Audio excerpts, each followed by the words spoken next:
Movie के start होते ही हमें वेस्ट वर्जीनिया के एक टाउन फेयर लेक को दिखाया जाता है जहां लोग हैलोवीन के दिन माउंटेन मैन म्यूजिक फेस्टिवल को मना रहे होते हैं। इस सारी न्यूज को एक रिपोर्टर जिसका नाम कैलिंग था रिपोर्ट कर रही थी। इस नुमाइश में लोग क्रीपी और स्ट्रेंज ह्यूमैनिटीज बनकर घूम रहे होते हैं। उस सफर को रिपोर्ट कर लेने के बाद कैलिन ब्रेक लेने के लिए जॉगिंग पर चली जाती है और जॉगिंग के दौरान उसे पता नहीं चलता कि वो जंगल में पहुंच जाती है और अचानक उसके सामने सार्टूथ आ जाता है। उसे देखकर वो बहुत ज्यादा हंसने लगती है क्योंकि जिस फेस्टिवल से वो आती थी वहां पर हर कोई ऐसे ही गेटअप में घूम रहा था और वो उस पर ज्यादा ध्यान नहीं देती और वो आगे बढ़ जाती है। आगे जाने के बाद उसको वन आई मिलता है और वो उसे भी ब्लैक कॉस्ट्यूम कहकर आगे बढ़ जाती है। अब आगे जाकर उसके सामने थ्री फिंगर आ जाता है जो कि सबसे ज्यादा खतरनाक है, इसलिए वो उसे आगे नहीं जाने देता। कैलिन उसे अपनी फिंगर दिखाती है और वो उसे काट देता है। अब कैलिन किसी तरह अपनी जान बचाकर वहां से भागती है। उसी वक्त उसके सामने एक आदमी आ जाता है जो कि इसकी मदद करता है। वो आदमी कोई और नहीं बल्कि मिनार्ड होता है। उसे बचाने का ड्रामा करके वो खुद ही इसे कुल्हाड़ी से मार देता है। अब यहाँ पर हमें पता चलता है कि वो तीनों भाई उसी के लिए काम कर रहे होते हैं। अब वो तीनों भाई पिछले पार्ट में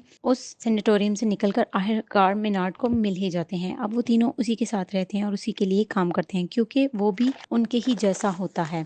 वो एक सीनियर किलर है और लोगों को मारकर खा जाता है। इसके बाद वो जो उनकी आदत है वही करते हैं। वो कैलिन को अपने साथ ले जाते हैं और उसकी बॉडी को काटना शुरू कर देते हैं। अब मिनार्ड उनको डांटता है और गुस्सा करता है क्योंकि वो सबूतों को ठिकाने लगाकर नहीं आते। वो तीनों उससे बहुत ज्यादा डर कर रहते हैं। इसके बाद हमें कॉलेज के 5 दोस्त दिखाए जाते हैं जो कि इसी फेस्टिवल में जा रहे होते हैं। अब रास्ते में जानबूझकर मिनार्ड उनकी गाड़ी के सामने आ जाता है और जिसकी वजह से उनकी गाड़ी बेकाबू हो जाती है और सीधा एक दरख्त में जाकर लग जाती है। अब मिनार्ड उनको ऐसे शो करवाता है कि जैसे वो उनकी गाड़ी से टकरा गया हो। उनमें से बिली जो कि कार चला रहा था उसे पूरा यकीन था कि कार ने मिनार्ड को टच भी नहीं किया। जैसे ही बिली उसको देखने के लिए आगे बढ़ता है वो उस पर चाकू से हमला कर देता है जिसकी वजह से वो तीनों दोस्त मिलकर उसे मारना शुरू कर देते हैं और ये सारा मंजर वो तीनों आदम और भाई भी देख रहे होते हैं। अब ये तीनों भाई इलीगल ब्रदर्स उन पर हमला कर देते हैं। हमला करने के दौरान 2 पुलिस ऑफिसर शेरिफ एंजेला और डेप्यूटी बिग्स वहां पर आ जाते हैं। एंजेला उन सबको अरेस्ट कर लेती है और वहां से ले जाती है। डेप्यूटी बिग को ड्रग्स का ट्रक वहां पर आने तक का कहकर वहां रुकने का कहती है। उनके जाते ही वो तीनों आदम और भाई डेप्यूटी पर हमला कर देते हैं और उसे मार देते हैं। वहां दूसरी तरफ बिली सारा इल्जाम खुद पर लेकर अपने दोस्तों को रिहा करवा देता है। अब वो सारे दोस्त एक होटल में कमरा लेते हैं और वहीं रुक जाते हैं। अब तफ्तीश के दौरान एंजेला को पता चलता है कि मिनार्ड एक वांटेड क्रिमिनल है। अब वो ये जानकर हाईएस्ट अथॉरिटीज को इसके बारे में इन्फॉर्म कर देती है और वो लोग सुबह वहां आकर उसको ले जाने का कहते हैं, जिस पर मिनार्ड उसको धमकी देता है कि वो सुबह तक जिंदा नहीं रहेगी। टाउन के सब लोग उस फेस्टिवल में जा चुके होते हैं। वो टाउन पूरी तरह खाली हो जाता है क्योंकि वो फेस्टिवल टाउन के बाहर हो रहा था। वो तीनों भाई अपने ट्रक की मदद से फोन के टावर को गिरा देते हैं। अब ऐसा होते ही सबके मोबाइल के सिग्नल्स चले जाते हैं। अब उसके बाद वो पावर प्लांट में जाते हैं और वहां पर पावर काटने की कोशिश करते हैं। वहां का सिक्योरिटी गार्ड उनको देख लेता है और वो तीनों उसे ही बिजली की तारों में फंसा कर मार देते हैं, जिससे उनका मकसद भी पूरा हो जाता है और बिजली भी कट जाती है। एंजेला पुलिस अफसर से राब्ता करने की बहुत कोशिश करती है लेकिन वो सब फेस्टिवल में बिजी थे। बिली की दोस्त क्रूज उसे खाना देने के लिए निकलती है लेकिन थ्री फिंगर उसके पीछे पड़ जाता है। वो भागने की बहुत कोशिश करती है लेकिन थ्री फिंगर उसे पकड़कर मार देता है। दूसरी तरफ जूलियन जा रहा होता है और थ्री फिंगर अब क्रूज को काट रहा होता है। तब जूलियन की नजर उस पर नहीं पड़ती और वो सीधा चला जाता है। जूलियन पुलिस स्टेशन पहुंच जाता है जहाँ पर बिली उससे क्रूज के बारे में पूछता है, जिस पर वो उसे बताता है कि वो तो यहाँ आने से पहले ही निकल गई थी। अब दूसरी तरफ लीटा शॉवर लेने के लिए जाती है और सार्टूथ उनके दोस्त गस को पकड़कर ले जाता है। उसकी आवाज सुनकर लीटा बाहर आती है और वानाई उस पर हमला कर देता है। वो किसी तरह से अपनी जान बचाकर वहां से भाग जाती है। पुलिस स्टेशन के दरवाजे पर कोई दस्तक देता है और बिली समझता है कि क्रूज होगी। तभी एंजेला देखती है तो वहां पर उसका हस्बैंड होता है जो कि उसके लिए खाना लेकर आता है। वो उसे खाना देकर वहां से चला जाता है। अब वहां वो तीनों भाई गस को बांध कर हथौड़े से मार रहे होते हैं। वो उसकी टांगों पर इतना मारते हैं कि उसकी टांगे तोड़ देते हैं। इसके बाद वो उसे पुलिस स्टेशन के बाहर फेंक देते हैं।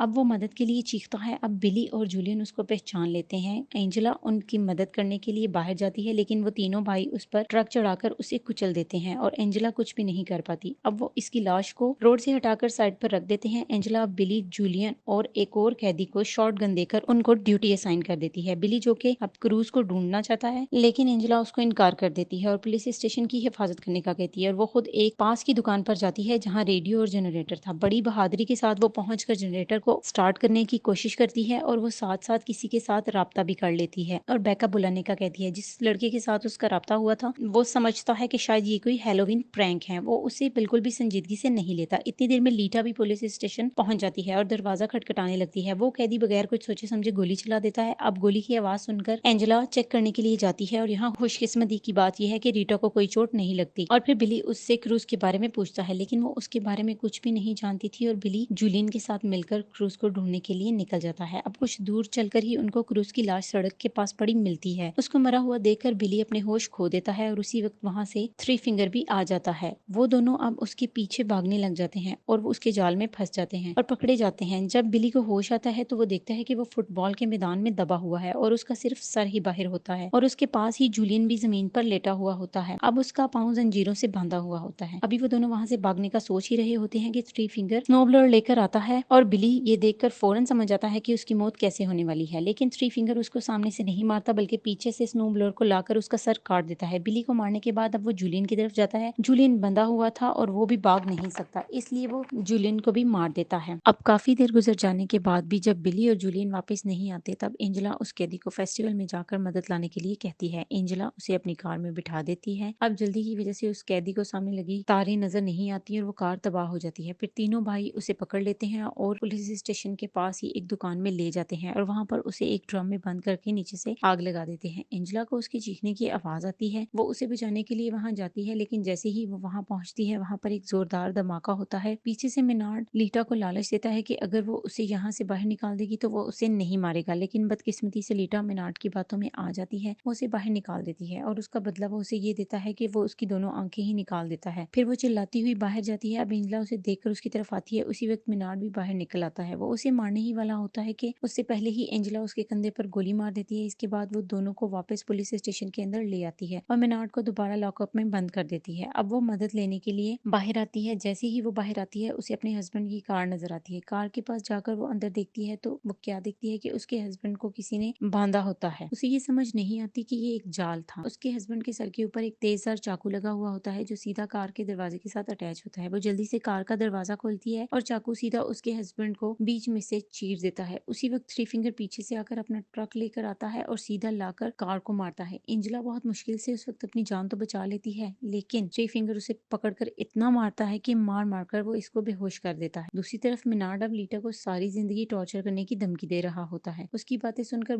लीटा बहुत ज्यादा डर जाती है और वहां से भाग जाती है। अब दूसरी तरफ एंजेला को होश आता है तो वो अपने आप को पुलिस स्टेशन के अंदर बंधा हुआ पाती है और वो तीनों भाई भी वहां पेट्रोल छिड़क रहे होते हैं। मिनार्ड एंजेला को कहता है कि उसके पास मरने के दो रास्ते हैं, एक या तो वो जलकर मर सकती है या उसके चेहरे के साथ एक शॉटगन अटैच है जिसका ट्रिगर उसके पाँव के साथ अटैच है। जैसे ही वो अपनी एड़ियां जमीन पर रखेगी उसका सर उड़ जाएगा और वो उसे एक आसान मौत मुंतहिब करने का कहता है। अब ये कहकर वो पूरे पुलिस स्टेशन में आग लगाकर चला जाता है। अब जैसे ही वो बाहर निकलता है उसे अंदर से शॉटगन चलने की आवाज आती है। वो समझ जाता है कि एंजेला ने दूसरे तरीके से मरने को अपने लिए चुना। लीटा चलते चलते मेन रोड तक पहुंच जाती है और वहां उसको एक गाड़ी की आवाज सुनाई देती है। वो मदद लेने के लिए उसे रोकती है, लेकिन बदकिस्मती से वो ट्रक मिनार्ड का ही होता है। थ्री फिंगर उसे गाड़ी में धकेलता है और लीटा बहुत डर जाती है। मिनार्ड लीटा को वेलकम कहता है। अब ये लोग उसे अपने साथ ले जाते हैं और यहीं पर ये मूवी खत्म हो जाती है। अगर आपको मूवी की एक्सप्लेनेशन पसंद आई हो तो मेरी वीडियो को लाइक और चैनल को सब्सक्राइब जरूर कर दें। शुक्रिया।